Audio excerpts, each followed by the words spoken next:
लालची कौवा और उसकी सजा। गर्मियों के दिन थे। सूरज आसमान में आग उगल रहा था। धरती तवे की तरह तप रही थी। पेड़ पौधे मुरझाए हुए थे और पक्षी भी छांव की तलाश में इधर उधर उड़ रहे थे। ऐसे ही एक बड़े और घने पीपल के पेड़ पर एक चालाक मगर बेहद लालची कौवा रहता था, जिसका नाम था कालू। कालू अपनी चतुराई के लिए मशहूर था, लेकिन उसकी सबसे बड़ी कमजोरी थी लालच। वह हमेशा ज्यादा से ज्यादा खाना इकट्ठा करने के बारे में सोचता रहता था। वह अकेले ही खाना चाहता था और किसी के साथ अपना भोजन साझा नहीं करता था।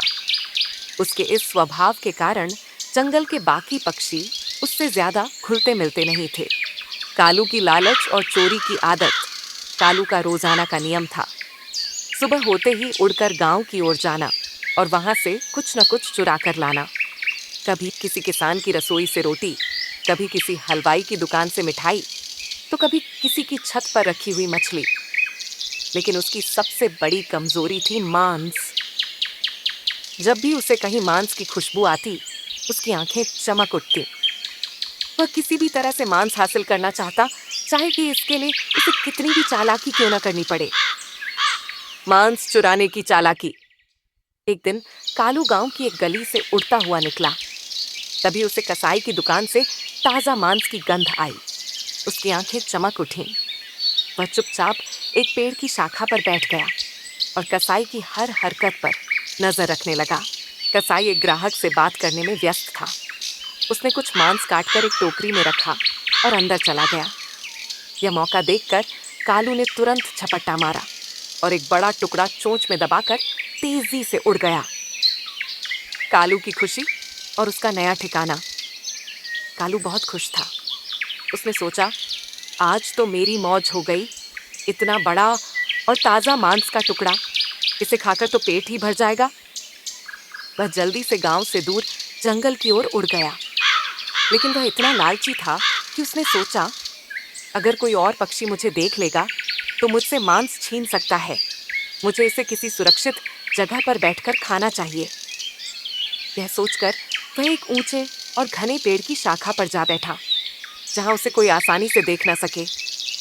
उसने इधर उधर देखा कि कहीं कोई और पक्षी तो आसपास नहीं है।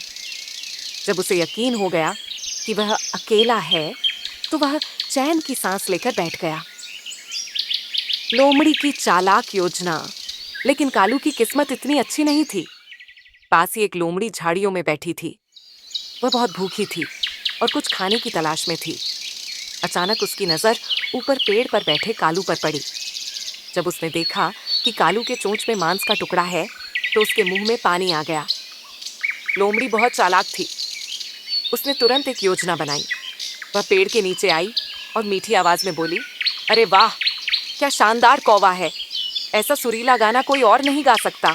कालू को अपनी तारीफ सुनकर बहुत अच्छा लगा, लेकिन उसने अपनी चोंच कसकर बंद रखी, क्योंकि उसे पता था कि अगर उसने मुंह खोला तो मांस गिर सकता है। लोमड़ी ने फिर से कहा, अरे, लगता है मुझे कोई भ्रम हो गया। मैंने सुना था कि कौवे बहुत मधुर गाते हैं, लेकिन शायद यह कौवा अपवाद है। खैर, कोई बात नहीं। यह सुनकर कालू को लगा कि उसे अपनी गायकी का प्रदर्शन करना चाहिए। उसने गर्व से सिर ऊंचा किया और जैसे ही कांव कांव किया, मांस का टुकड़ा नीचे गिर गया। लोमड़ी पहले से ही तैयार थी। उसने झट से मांस उठाया और हंसते हुए बोली, धन्यवाद मित्र, तुम तो सच में बहुत बड़े गायक निकले। और वह तेजी से जंगल की ओर भाग गई। कालू की हार और सबक।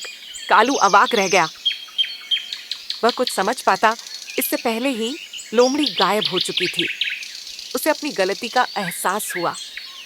उसने निराशा में अपना सिर नीचे झुका लिया और सोचने लगा, अगर मैं इतना लालची न होता और अपनी तारीफ में बहकता नहीं, तो मांस मेरा ही रहता। उस दिन के बाद से कालू ने तय किया कि अब वह अपनी लालच को काबू में रखेगा और दूसरों की बातों में आकर मूर्खता नहीं करेगा। शिक्षा। लालच का फल हमेशा बुरा होता है। चतुराई से जीता जा सकता है, लेकिन अगर लालच हावी हो जाए तो हार निश्चित है।